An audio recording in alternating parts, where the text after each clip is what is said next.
રાજકોટ જિલ્લાના ઉપલેટા તાલુકાની જ્યાં મેઘરાજાની ધમાકેદાર બેટિંગ બાદ લાઠ, ભીમુરા અને મજેટી ગામ જળબંબાકાર બન્યા છે। માત્ર 1.5 કલાકના વરસાદે આખું ગામ બેટમાં ફેરવી દીધું છે। રાજકોટ જિલ્લાના ઉપલેટા તાલુકાના લાઠ, ભીમુરા અને મજેટી ગામમાં ધોધમાર વરસાદે ભારે તારાજી સર્જી છે। અંદાજે 1.5 કલાકમાં 5 ઇંચથી વધુ વરસાદ ખાબકતા ગામ તરફ જતા તમામ મુખ્ય માર્ગો પાણીમાં ગરકાવ થઈ ગયા છે। સતત વરસી રહેલા વરસાદને કારણે લાઠ ગામનો બહારની દુનિયા સાથેનો સંપર્ક લગભગ સંપૂર્ણપણે તૂટી ગયો છે। રસ્તાઓ પર પાણી ફરી વળતા વાહન વ્યવહાર સંપૂર્ણપણે ઠપ થઈ ગયો છે। સૌથી મોટી ચિંતા એ છે કે જો કોઈ દર્દીને તાત્કાલિક સારવાર માટે હોસ્પિટલ પહોંચાડવાની જરૂર પડે તો હાલની સ્થિતિમાં ગામમાંથી બહાર નીકળવું પણ મુશ્કેલ બની ગયું છે। ગ્રામજનોમાં ભારે ચિંતા અને ભયનો માહોલ જોવા મળી રહ્યો છે। ગ્રામજનોએ સરકાર અને જિલ્લા તંત્રને તાત્કાલિક રાહત અને બચાવ કામગીરી શરૂ કરવાની માંગ કરી છે। સાથે જ આરોગ્ય ટીમ, ઇમરજન્સી સેવાઓ અને જરૂરી બચાવ સાધનો ગામમાં મોકલવાની અપીલ કરી છે। દર વર્ષે ચોમાસામાં સર્જાતી આ સ્થિતિનો કાયમી ઉકેલ લાવવા માટે મજબૂત રસ્તા અને પુલના નિર્માણની પણ માંગ ઉઠી છે। વિપુલ ધામેચા, પ્રકોપ ન્યૂઝ, ઉપલેટા। પૃથ્વીરાજસિંહ ચુડાસમા, લાઠ સરપંચ।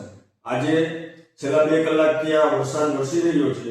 તેની અંદર ભીમોરા, મજેટી તેમજ લાઠ ગામ જળબંબાકાર જેવી પરિસ્થિતિ થઈ છે।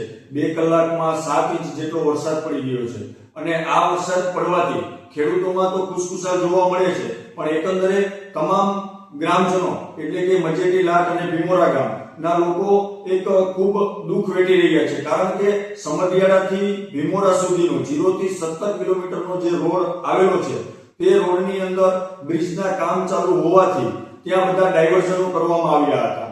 તો મજેટી પાસેનું ડાયવર્ઝન, લાઠ ગામ પાસેનું ડાયવર્ઝન તેમજ ભીમોરા ગામ પાસેનું ડાયવર્ઝન તૂટી ગયેલું હોવાથી માણસનો વાહન વ્યવહાર બંધ થયેલો છે।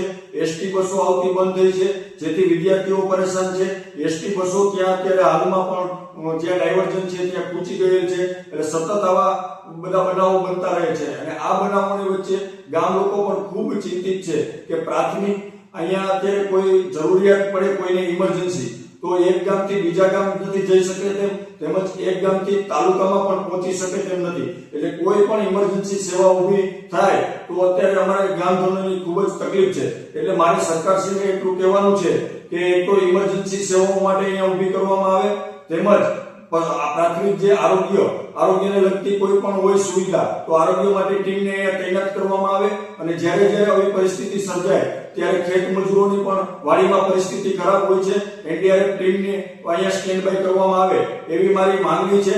તેમજ જે પાણી ભરી વળ્યું છે તે પાણી 24 કલાક પછી પણ ઉતરી જતા કોઈ રીતે તંત્ર દ્વારા રિપેરિંગ થઈ શકે તેવું નથી। તંત્રને મેં વારંવાર જાણ કરેલી તો પણ તંત્ર દ્વારા મને એવું કહેવામાં આવ્યું છે કે હમણાં જ આવે અને કરી દે, અને ખાસ કરીને કહું તો આમાં કોન્ટ્રાક્ટરની ઘોર બેદરકારી સામે આવે છે, કારણ કે કોન્ટ્રાક્ટરને અમે વારંવાર રજૂઆત કરી તેમજ તંત્રને, એમના અધિકારીઓને પણ અનેકવાર જાણ કરી તો પણ ડાયવર્ઝન બાબતે કોઈ જાતની ચિંતા કરેલ નથી। અને અત્યારે જે ડાયવર્ઝનો તૂટી ગયા છે તે ડાયવર્ઝનો તૂટી ગયા છે તેમની ફરજ પણ એ તંત્રની અને કોન્ટ્રાક્ટરની છે, એટલે કાયદાકીય કોન્ટ્રાક્ટર પર પગલાં લેવામાં આવે તેમજ તંત્રના જે અધિકારીઓ છે અધિકારીઓ પર પણ પગલાં લેવામાં આવે તેવી તમામ ગ્રામજનોની માંગ છે। અને જો આ 24 કલાકમાં ચાલુ નહીં થાય તો આ 3 ગામ મજેટી, લાઠ અને ભીમોરાની પરિસ્થિતિ ખૂબ બગડે તેમ છે।